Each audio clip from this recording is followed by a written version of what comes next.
atong general or main theme karon sa atong kapistahan mao ang Santiago Apostol giya sa pagpaminaw alang sa kahiusahan sa simbahan. Ang atong patron giya sa pagpaminaw alang sa kahiusahan sa simbahan. Ya karong adlaw na atay gitawag og sub-team sa may atong sub nga tema karon unsa man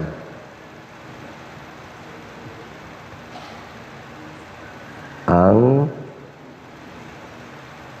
paminaw aron makabot ang kalinaw. Ana, no?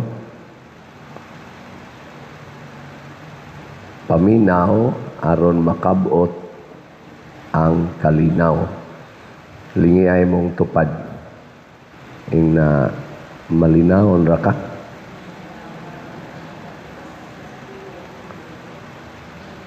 Malinawon? Kana naminaw na. Ang pangutana lang, kinsa may atong paminawon. Kung arita ni Santiago, mo'y atong model og ni Mama Mary, wa gitay laing paminawon ang Ginoo ra gyud.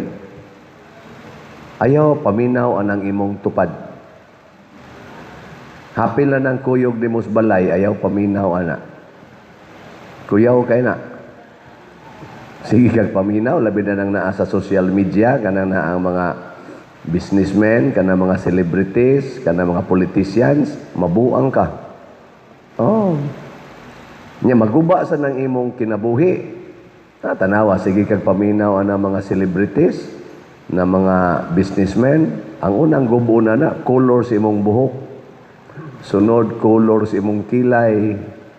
Hastang imong ngabil, hastang imong naong, apil ng imong internal nga mga organs, ipalaygit ka ana, paimnon ka nagpills, mag-abortion pa, mag-ayudi, daghan kasi nag-ipangsulti, ganan genital transplant, no? Hastagod, babae ka, himuon kang laki, laki ka, himuon kang babae, batanon ka ron, tudluan, unsaon, paghikog, na social media. Nya, awayon ka, sama ng mga politisyan, tudluan ka, nga kani, ipa-impeach na to, kaning niya, ato ning daygon, kani, kay daghag kwarta, ato ning kuyugan, kaning usaway kwarta, daog-daogon tani, kay sikat ni siya, no? Maunay diha, pero sa kagubot, sa kalibutan, paminaw sa Ginoo. Muna ang Ginoo ningon sa atong ebanghelyo, umari kamo kanako, kamong tanan nga gikapuyan o gibugatan. Nilingay mong tupad ing na kaya pa? Bugat o gaan ra? Kamong mga asawa sa inyong paminaw, kaya gaan ra ang inyong bana? Na wa naman ko kaalsa pa din. Gaan ra ang iyang batasan, gaan ra handolon ang iyarong mga binuhatan, iyang mga sinultihan. O kamo sang mga bana, sa may tan-aw niyo sa iyong asawa, gaan makalipay ra. Kamo mga ginikanan, kumusta man inyong paminaw sa inyong mga anak? Gaan ra? O na-pressured na mo? Ang mga anak sad, pangutanon sa nato. Kamo mga anak, kumusta man inyong mga ginikanan? Gaan? Bugat ra? Ana? Mga empleyado? Ana? Kita rong mga Filipinos, kumusta man ang atong pagdawat sa atong presidente, hangtod nga rin na gyud sa kinaubsan nga ranggo sa mga politicians, gaan ra sila handolon karon? Bugat, no? Kanang malita, gaana o bugat? Bugat kayo. Bugat kay handolon ang malita, no? Kay trillions ang nawa tungod anang malita. malitagang. Naaro na sila yung mga malitagang. Katawanan kayo kaya mga gipang-akyos nga mao'y naapil sa malitagang, mao karoy na naglingkod, mao pa'y kusog kay mukiha, mao pa kunuhay mangita sa hustisya sa atong nasod. Si awa yun. O nang dinala kita maminaw nila kay makapasubo man usahay. Kapasubo ba? Mo presentar og witness nya mo gastog 25 million hangtod 70 million kanang kada adlaw sa ilang impeachment. Sa 25 million pa lang nilang gasto kada hearing, anang ilang impeachment hearing, moabot nag mga 2.3 billion ang magasto sa 92 days kuno na 92 days nga hearing. Unya ang gipangita ang 125 million nga dili kayo questionable nga spending sa kanini ang confidential fund sa Vice Presidente. 225 million ang gipangita. Nya mo gasto ta og sa diha pala sa Senate mo gasto na og 2.3 billion more or less. Nya ang katong ilang hearing sa didto sa kuan sa dito sa Congress, pila sa kay nagasto ato? Di po parihara sa dana. Di na, mga 5 billion na. Unya, katong last year nga ilang impeachment, maura man repeat performance man Pila sa kay gasto ato? Ibutang talang sa mga 5 billion, di 10 billion na ang ilang gasto aning impeachment sa Vice Presidente. Unya, kay doon naman kuno to'y mga reward. Ang nipirma kuno ato, naaman kuno to'y gihatag nga undeclared. So tingali, naasa tos mga 10 billion. 20 billion ngadto sa 30 billion na, more or less, ang nagasto aning impeachment sa Vice Presidente para matagaag hustisya ang 125 million nga iyang gigasto. Mayo ka na. Nganong naingon ana man ron ang atong mga leaders kay wa maminaw sa Ginoo. Ug unsa may nahitabo, sila nabugatan. Nabugatan na sila, mga Marcos group, mga Duterte's group. Bugat sila karon, maglisod sila katog for sure. Wa sila'y kalinaw. Gubot ang ilang hunahuna. Nya kita sad nga na appeal kay tungod ni aman ta magpuyo aning Pilipinas nga bati na kita og image, bati na kitag ekonomiya, bati na kitag mga karsada, bati na kitag mga pamaliton, bati na kay atong relasyon na apektuhan sad ta, bugat sad. Mao ni resulta basta di ta maminaw sa Ginoo. Ang mahal nga Birhen Maria na karon atong gi-celebrate ang iyang titulo nga Birhen sa Carmel. Ang atong mga apostoles, si Santiago especially, naminaw sa Ginoo, niagi sila sa bugat kayong mga kahimtang sa ilang kinabuhi. Labi na gyud si Mama Mary, pero malinawon kay siya. Kay naminaw mas Ginoo. Unsa may timaan sa taong malinawon? Unsay mga timaan ba sa taong dunay kalinaw? Ana, dili magtingog, no? Ang kanang di magtingog, di man na malinawon all the time. Kana bang mingaw og naong? Ana, di na malinawon kanang balay nga mingaw, di na malinawon.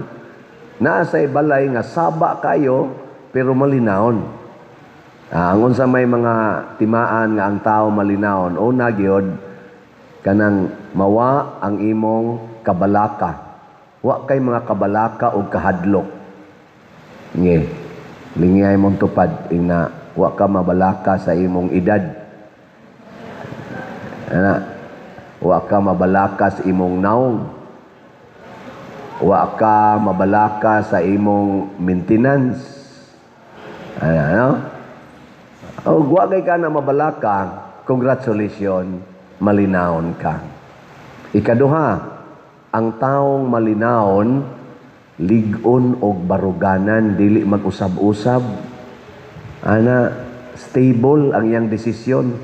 Muna si Santiago, pag desisyon niya nga musangyaw, naputol ang iyang liog, pero wa gyud mausab ang iyang baruganan. Si Mama Mary, pag-ingon niya nga, matuman din hikanako ang imong pagbuot, hangtod pagbarog niya dito sa tiilan sa cross, wa gyud mausab ang iyang baruganan.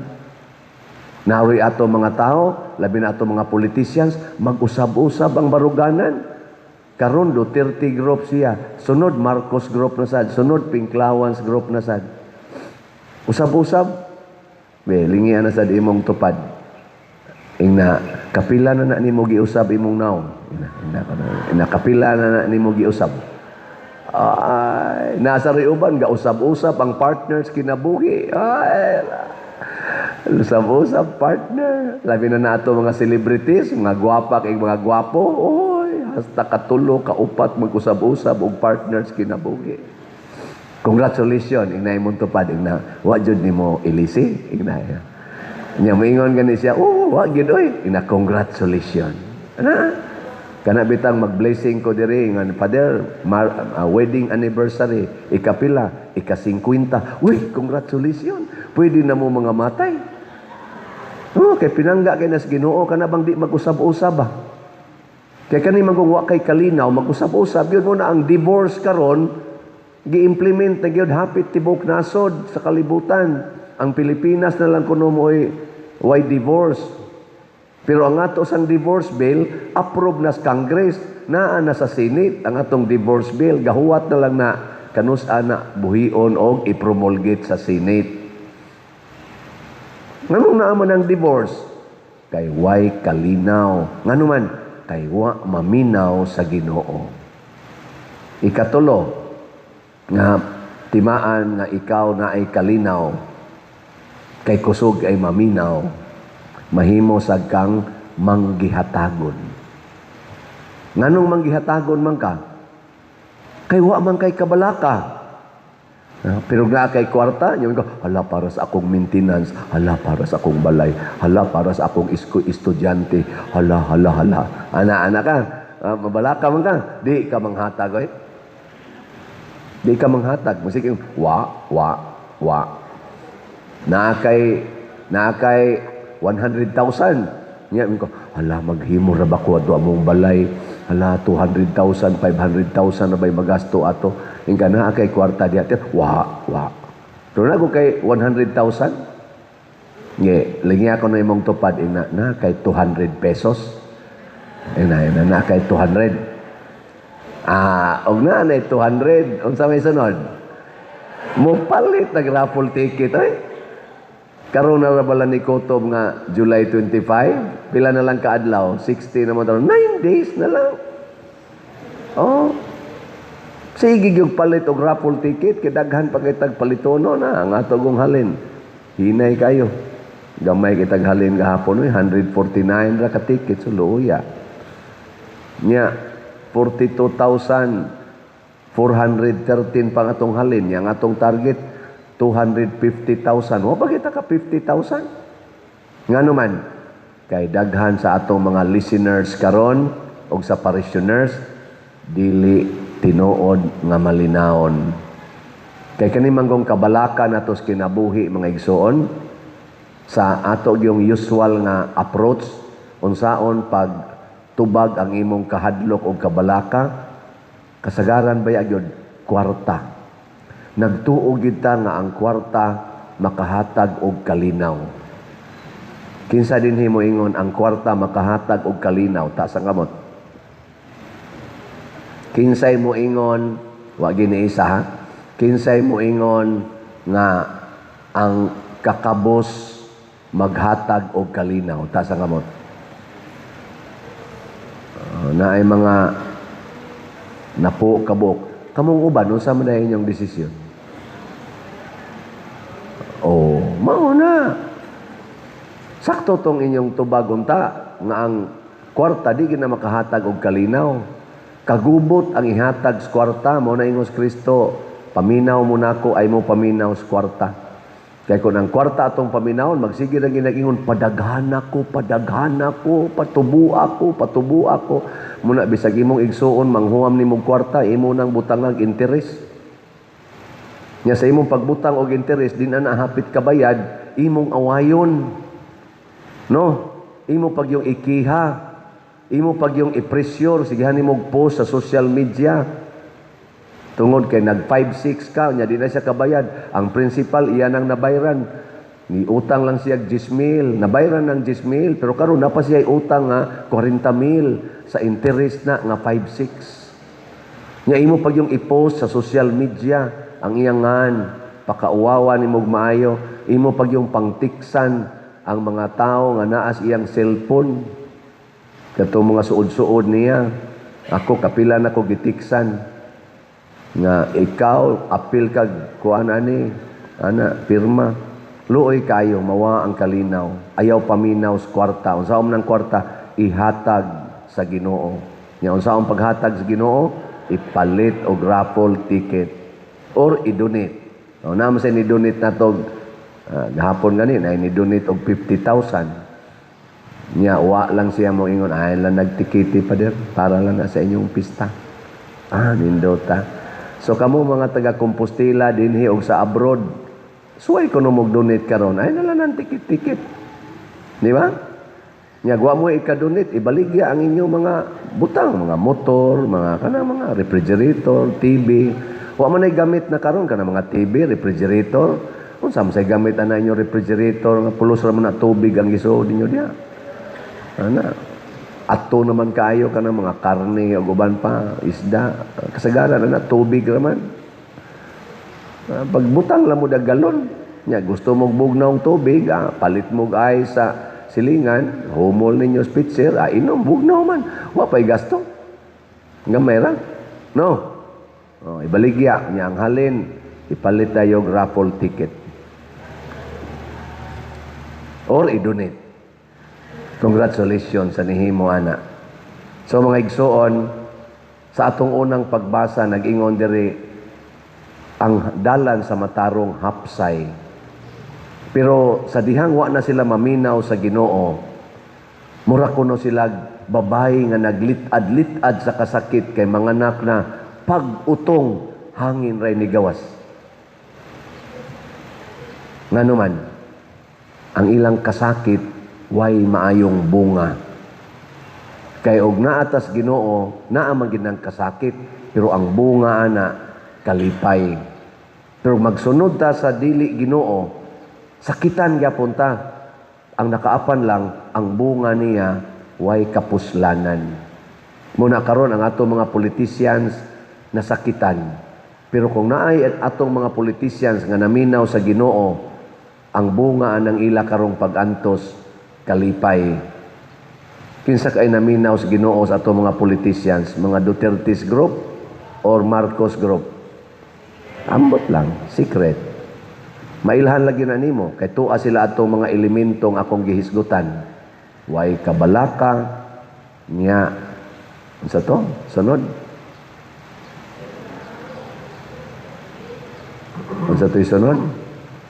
Way kabalaka, way kahadlok, way di mag-usab-usab sa baruganan o sa desisyon niya ikatulo manggihatagon. Tanawa lang naaba na sa Marcos group, naaba na sa Duterte's group, Pinklawas group. Niya congratulations kay bisag mag-antos ka naa kay bunga nga nindot. Ang imong trust rating taas, positive. Pero nag-antos ka niya yawanon ang imong pag-antos, hangin ra, muna negative ka og trust rating. No? Kay wa man kay nahatag sa katilingban nga maayo. Kumusta ka ang imong rating karon dinis parokya? Positive, negative? Sige, suway ko no og survey diha ron igawas nimo kaning ni arong nanimba. Suway survey ba? Ing naunsay tan-aw nimo pananglitan ron. Ako inyo kong i-rate. Unsay tan-aw nimo ni Paderciano, kasaligan o dili? Nya ay mong tubag dito ba kana bang kuan ba? Nya ila nang chikan ang kasaligan ana nya anaon na pag-compute og pila ka buok ang niingon kasaligan nya nasa ingon dili kasaligan i-total na nimo. Nya pananglita ron niabot og 50 ang niingon kasaligan. Unya ang dili kasaligan 40. So ang trust rating, net trust rating 10, positive 10. Ana Kung pananglitan ron ang niingon nga kasaligan na po, unya ang niingon dili kasaligan 50, amo na naitawgon og negative 40 ang trust rating. Amo na ila karon. Si BP Sara kuno ang iyang trust rating latest 26 man ito, positive 26. Unya ang kang Bongbong Marcos negative 27. So labaw dako-dako sa og numero si Bongbong Marcos, negative lang. So inana ba? Suway kuno ko ninyo survey sa akong pagdaa diri sa simbahan nya i-takes lang nako pader mao ni imong trust rating. Ang nagsurvey ani ang mga lectors. At tanawa di ba abot nga risluyok. Sige na kog yaw-yaw sa mga lectors. Or ang mga sakristan ba mo'y mag-survey? Pader, mao ni imong trust rating according to our survey. Or ang mga taga-chapel leaders ba? No. Taga-chapel. At tuon nyo nga to bukid, tanang chapel, ang Chapel Federation. Isurvey ninyo. Malipay ko ana. Nga naman, magiyahan ko, makapaminaw ko, unsay angay na kong i-adjust. Nindot na eh. Diya sa inyong balay, o sa inyong mga silingan, pag survey-survey ko mo, pag sugo mong tao, mayon, kanang silingan nyo diha, unsa man na, kasaligan, dili. No? Ano, makita niyo unsa inyong impact sa inyong silingan. Mga igsoon, kung maminaw tas Ginoo ang mahitabo, kita sad mahimong liwat sa Ginoo. Sama sa mahal nga birhen, sama ni Santiago Apostol, nahimo gid silang presensya sa Ginoo dinhi sa kalibutan. Panindog ta.